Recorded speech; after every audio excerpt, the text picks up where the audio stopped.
শান্ত হও। আমি তাকে সুন্দর একটা ছেলে দিয়েছি। আমার মধ্যে কি নেই সেমা বলো? কেঁদো না সুম্বুল। আমার সাথে এটা কিভাবে করতে পারলো সেমা? এটাও ঠিক করেনি। আমি শপথ করছি, আমি যাচ্ছি, আমি বাবাকে সবকিছু বলে দেবো সেমা। হাস্যকর কথা বলো না, নিজের বিপদ নিজেই ডেকো না। তাহলে আমি কি করবো সেমা? তুমি কিছুই করবে না, আমি সব দেখব।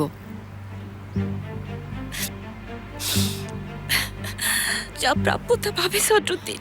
বাড়ি ফিরে কাউকে কিছু বলবে না, আমি সবকিছু সুন্দরভাবে সামলাবো।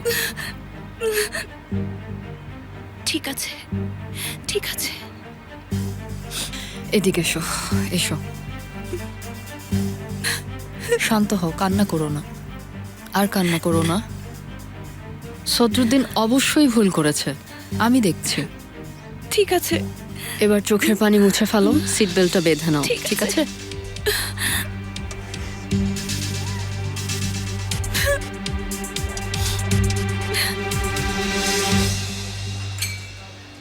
তেমন কিছু না, সুন্দরভাবেই বসেছিলাম। আরে অবশ্যই না, সুন্দরভাবে বসেছিলেন, গল্প করছিলেন। না, তোমার সাথে জরুরি কথা আছে Mustafa. See you very soon. Officer সালে, মিস সেলিনকে একা ছেড়ে যেও না, ঠিক আছে? তাকে একা ছাড়বে না। ঠিক আছে স্যার। ঠিক আছে, যাও এখন।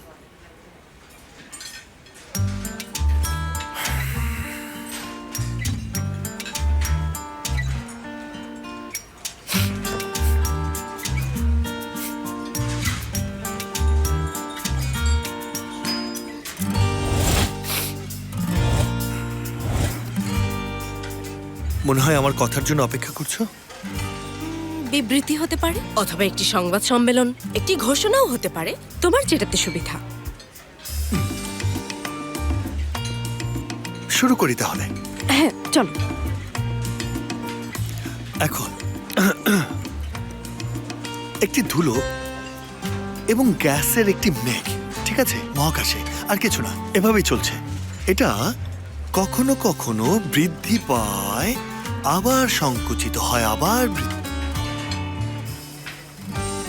একটু মূল জায়গায় আসো। ঠিক আছে, তাহলে মানুষের অভিবাসন এবং এই সমস্ত কিছুর কথা বলতে গিয়ে আমরা তাদের থেকে আলাদা হয়ে যাই। সেখান থেকে একটি পৃথক শাখা হিসেবে আমরা আনাতোলিয়ায় প্রবেশ করি। আর একটু মিথ্যা বলতে হবে। সেই মহান মালাজ গির্টের যুদ্ধ, আজ আমরা সত্যি তাদের উপর প্রচন্ড আঘাত করছি। তোমার এটা দেখা উচিত। এটা একটা মহাকাব্য, সত্যি বলছি, এটা একটা মহাকাব্য, যুদ্ধ নয়। আমরা একটা মহাকাব্য লিখেছি।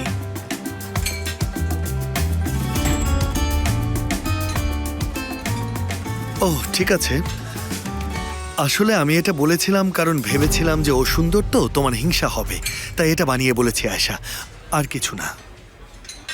মেয়েটা কি এতই সুন্দর? আরে না, আমার তা মনে হয় না। আমার কাছে তো এটা নর্মাল বিষয়, তবে সাধারণ মানুষ এটাকে সুন্দর মনে করে। ঠিক আছে, ধরা যাক মেয়েটা সত্যি সুন্দর, তাই বলে তোমার দিকে তাকাবে? হ্যাঁ, আর তাছাড়া আমি কেন জেলাস হব? সরি সরি, তুমি কি বলতে চাইছো? ওই মেয়েটা আমার দিকে তাকাচ্ছিল না? সেটাই চাও নাকি? আমি তাকে দেখানোর জন্য কিছু বলিনি, কিন্তু তুমি সাথে সাথেই আমাদের ইগনোর করে দিলে। আমাকে তুমি সন্দেহ করলে। পাগল একটা। খবরদার আমার পেছনে আসবে না। কেন? প্রশ্নই আসে না। ও মাই গড, আয়শা, আয়শা, আয়শা, আয়শা, আয়শা, আমি বুঝলাম না কি হলো। এক মিনিট আমার কথা শোনো, শুনবে তো আমার কথাটা? আয়শা, আয়শা। একটা ট্যাক্সি ডাকতে পারবেন? না, ট্যাক্সি দরকার নেই। একটা ট্যাক্সি ডাকুন প্লিজ। আয়শা, কি হয়েছে? কি হয়েছে? বলনি আর মিথ্যে বলবে না। বলনি প্রথম মোস্তফা মারা গেছে, তুমি দ্বিতীয় মোস্তফা। হ্যাঁ? সত্যি তুমি দ্বিতীয় মোস্তফা। তুমি আবার প্রতারণা করতে শুরু করেছো। ওহ নো আয়শা, আয়শা শোনো, আমি তোমাকে আগেই বলেছি যে এটা 2 দিনের অ্যাসাইনমেন্ট ছিল। এত ভুল বুঝাবুঝির কি আছে? আমি জানতাম যে এটা এরকমই হবে, আমি জানতাম। যা খুশি তাই করো তুমি। বাই। আয়শা শোনো। এই শোনো, মোয়াল্লা গোরসেসের কাছে যাও, গার্ড দাও তাকে। আয়শা, চলুন। আয়শা শোনো, আয়শা চলুন। তুমি কি আমার একটা কথা শুনবে?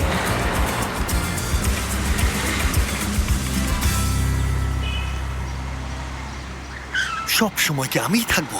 সব সময় একই মানুষ, যথেষ্ট হয়েছে, যথেষ্ট। আর পারছি না। 500 টাকা দেন।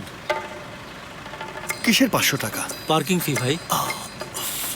আচ্ছা, কিন্তু আমার কাছে তো এখন নেই। তুমি একটু ওয়েট করো, আমি এখনই যাবো আর ফিরে আসবো, তারপর তোমাকে টাকা দিচ্ছি।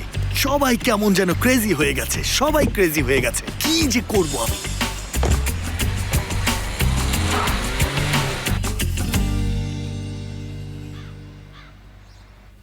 আমার বাবা আসলে আমার মাকে মেরেছে। ও সত্যি? আমরাও আদালতে গিয়েছিলাম ঈসা ভাইয়া। তাহলে ওটার সাথে কি হলো? বাবা আমার কাছে আসতে পারছে না। মা বলছে বাবা তাকে মেরেছেন। আমি বিশ্বাস করি না। দুর্ভাগ্যবশত আইনের সামনে আমাদের কিছুই করার নেই। আসলে সিনান, তুমি কিন্তু অনেক ভাগ্যবান। মুস্তফা আঙ্কেলের মতো বাবা পেয়েছো। আমার বাবাও যদি এমন হতো, তোমার বাবা তোমার মাকে কখনোই মারতে পারে না। আমি কিছুই বুঝতে পারছি না ঈসা ভাইয়া। এসব না জানলেও চলবে। মা, আমরা খুবই বিরক্ত। আমরা একটু বাইরে যাই অথবা ভাইয়ার সাথে সিনেমা দেখতে যাই। ওকে, আমি রেডি হচ্ছি, তারপর আমরা যাব।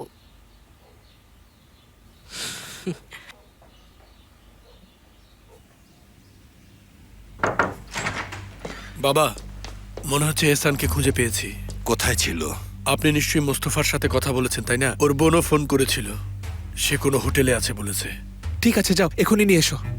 যাও, কিন্তু ওর কোনো ক্ষতি করো না। ঠিক আছে বাবা, সে ওখানে থাকলে নিয়ে আসবো। তুমি কি উমরানের স্বামীর কোনো খোঁজ জানো? আমি অনেককেই খোঁজ নিতে বলেছি, নিশ্চয়ই একটা খবর পাবো। ঠিক আছে, আগে এটা শেষ করি। আমরা আসি তাহলে।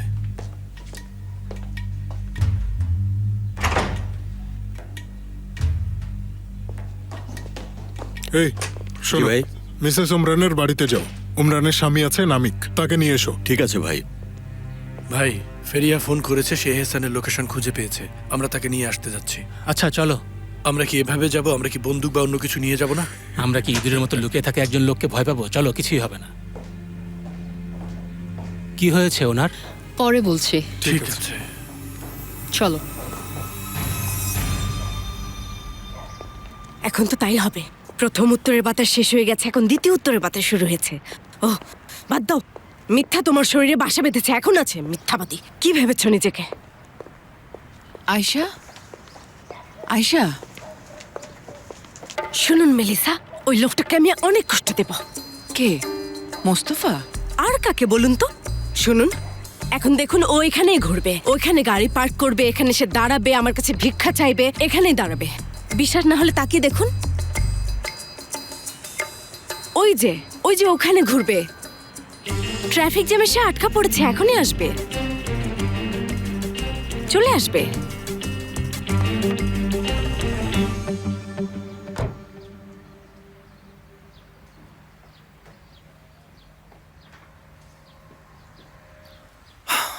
মিস সেলিন কি ভেতরে আছেন? জি, ভেতরে আছে। নাইমা, তুমি কোথায় ছিলে? আমি সেই ট্যাক্সি ড্রাইভারকে ধরার চেষ্টা করছিলাম। হ্যাঁ হ্যাঁ হ্যাঁ হ্যাঁ হ্যাঁ, খুব ভালো করেছো। কোনো খবর আছে? লোকটিকে পেয়েছি। সে অদ্ভুত জায়গা থেকে ম্যাডামকে নিয়ে এসেছিল। আশপাশে না আছে কোনো রেস্তোরাঁ, না আছে অন্য কিছু। হয়তো ম্যাডামের প্রমাণ করার মতো কিছুই নেই। ঠিক আছে, তাহলে তুমি যাও আর জায়গাটা ভালো করে তদন্ত করো। যেহেতু আমি মারধর করিনি, তার মানে অন্য কেউ করেছে। ঠিক আছে স্যার।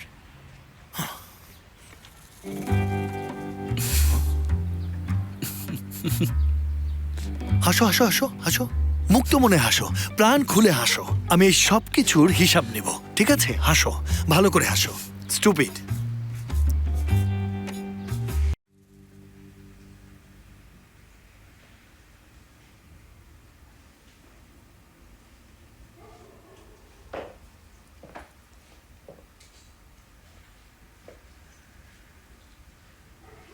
Hello saline. এখানে এসে আপনি আপনার গার্লফ্রেন্ডকে রাগাবেন না। আরে না না, এমন কিছু হবে না।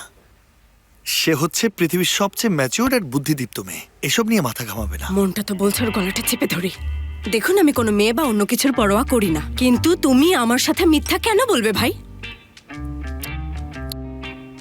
ঠিক আছে, মেয়েটা না হয় একটু সুন্দরী, ঠিক আছে, কিন্তু আমি মোটেও অন্যদের মতো জেলাস নই।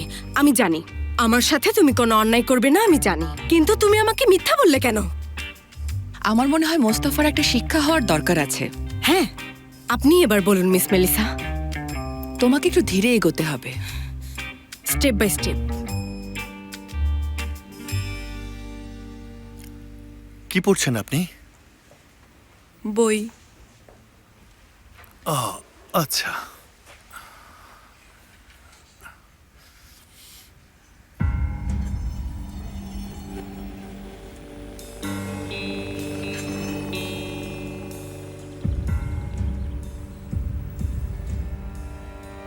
তুমি কি একটু বেশি কাছে চলে যাচ্ছ না ভাইয়া? রাশিয়ান ক্লাসিকগুলো ভালোই। আচ্ছা, আপনি কি বই পড়েন? আসলে শেষ যখন পড়েছিলাম তখন আমার বয়স ছিল 8। সেই সিনালি সিরিজটা, সেটার কিছু অংশ পড়েছিলাম, কিন্তু এখন একেবারেই মনে নেই।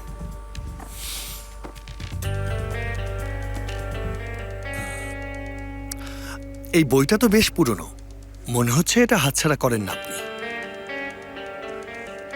দেখুন, আপনাকে আর আসতে হবে না। ইনফ্যাক্ট আপনি আর আসবেন না। আপনি আপনার গার্লফ্রেন্ডের সাথে সময় কাটান, আমি নূরেকে নিয়ে সামলে নেব। কি বলছেন আপনি? হ্যাঁ, এটা কিভাবে সম্ভব? দেখুন, এই জবটা আমার জন্য একটা টেম্পোরারি জব, ঠিক আছে? আমাকে যদি এখান থেকে ফায়ার করা হয় তাহলে এই প্রফেশন থেকে আমি আউট হয়ে যাব। আমার তো একটা বাচ্চা আছে, বাচ্চাটা না খেয়ে মারা যাবে। এটা কি ঠিক হবে আমাকে বলুন? আমার প্রতিবেশীরাও তো আছে, কি করব আমি? প্রতিবেশীদের সাথে কি সম্পর্ক? তাদেরও দেখাশোনা করেন না? পৃথিবীতে কোনো কিছুর সাথেই কোনো কিছুর সম্পর্ক নেই। কি সম্পর্ক থাকবে? আসলে এই চাকরিটা আমার দরকার।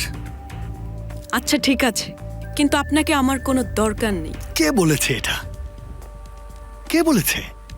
আপনি জাস্ট আমাকে বলুন কে বলেছে। কে বলুন? কি বলছেন না কেন?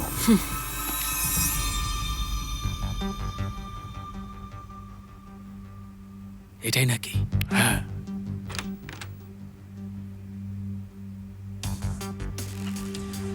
এই কি হয়েছে ভাই? কি তোমার আবার কি হলো? ওই লোকটা এলিফের হাজবেন্ড। রাত 8টা আবার দেখা হবে ডার্লিং। এলিফকে কি বলবে? মিটিং টিটিং নিয়ে কিছু একটা বলবো।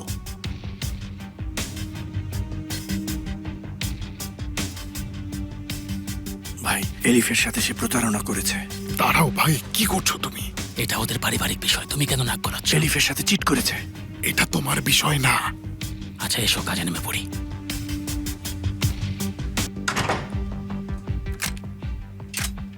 আমার মনে হয় এত তাড়াহুড়ো করে ডিসিশন না নেওয়াই ভালো হবে। আপনার পার্সোনাল লাইফে আমি আসলে জড়াতে চাই না। দয়া করে আপনি আর আসবেন না। হাই, আরে আপনি এভাবে দাঁড়িয়ে আছেন কেন? আজ রাতে অন এয়ার আছে, তোমার চুল, মেকআপ আর ড্রেসও তো বাকি আছে, অনেক কাজ বাকি। I am sorry. কেমন আছেন মোস্তফা সাহেব? এই তো ভালো। মুস্তফা সাহেব এখন চলে যাচ্ছেন নূরে?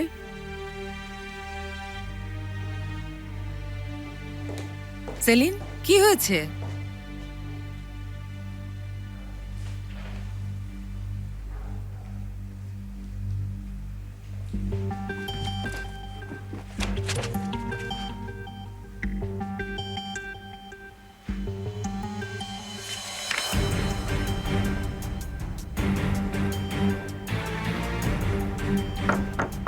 কে? Room service sir.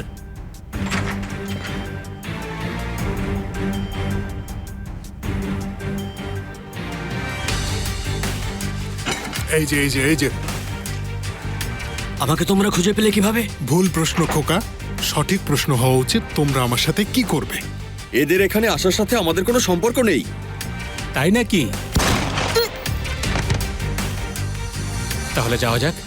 আমরা একটা ডিল করতে পারি। ভাই, এ তো এখন ডিল করার কথা বলছে। আসো আমাদের সাথে। ওর কি করবে?